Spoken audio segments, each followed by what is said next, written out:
రెంజల్ మండలం నీల ప్రాథమిక వ్యవసాయ సహకార సంఘం ఆధ్వర్యంలో వరి ధాన్యం కొనుగోలు కేంద్రాన్ని సర్పంచ్ కాంగ్రెస్ మండల నాయకులు ప్రారంభించారు. సిరికొండ మండలంలోని తుంపల్లి ప్రాథమిక వ్యవసాయ సహకార సంఘం ఆధ్వర్యంలో వడ్ల కొనుగోలు కేంద్రాలను తుంపల్లి సర్పంచ్ జినుక రాజేందర్, గోపేతండ సర్పంచ్ బుక్కె మంజుల సంతోష్ ప్రారంభించారు. కామారెడ్డి జిల్లా బాన్స్వాడ ప్రభుత్వ ఆసుపత్రిలో ప్రజాపాలన ప్రగతి ప్రణాళిక కార్యక్రమం నిర్వహించారు.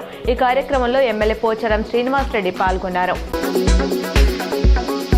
ఇంటర్ ఫస్ట్ ఇయర్ ఫలితాలు విడుదలయ్యాయి. నిజామాబాద్ జిల్లాలో రెగ్యులర్ ఫస్ట్ ఇయర్ విద్యార్థులు 15,547 మంది పరీక్ష రాయగా 8,806 మంది పాస్ అయి 56.64%తో స్టేట్లో 25వ ర్యాంకులో నిలిచింది. ఇక వొకేషనల్లో 2,562 మంది విద్యార్థులు పరీక్ష రాయగా 1,272 మంది విద్యార్థులు పాస్ అయి 49.65%లో స్టేట్లో 33వ స్థానంలో ఉంది. వచ్చే నెలలో ఇంటర్ సప్లిమెంటరీ పరీక్షలు నిర్వహించనున్నట్లు ఇంటర్ బోర్డు ప్రకటించింది. మే 13 నుంచి పరీక్షలు ప్రారంభమవుతాయని పేర్కొంది. మే 22 నుంచి ప్రాక్టికల్ ఎగ్జామ్స్ జరుగుతాయని వెల్లడించింది.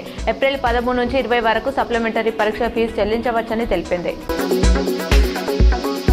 ఇంటర్ ఫలితాల్లో బాలికలదే పైచేయిగా నిలిచింది. ఫస్ట్ ఇయర్లో 4,89,123 మంది పరీక్ష రాగా ఉత్తీర్ణత 66.2% నమోదైంది. సెకండ్ ఇయర్లో 5,07,948 మంది ఎగ్జామ్స్ రాయగా 70.58% మంది ఉత్తీర్ణత సాధించారు. ఫస్ట్ ఇయర్ బాలికలో 74.4%, సెకండ్ ఇయర్లో 78.65% పాస్ పర్సెంటేజ్ నమోదు కావడం విశేషం.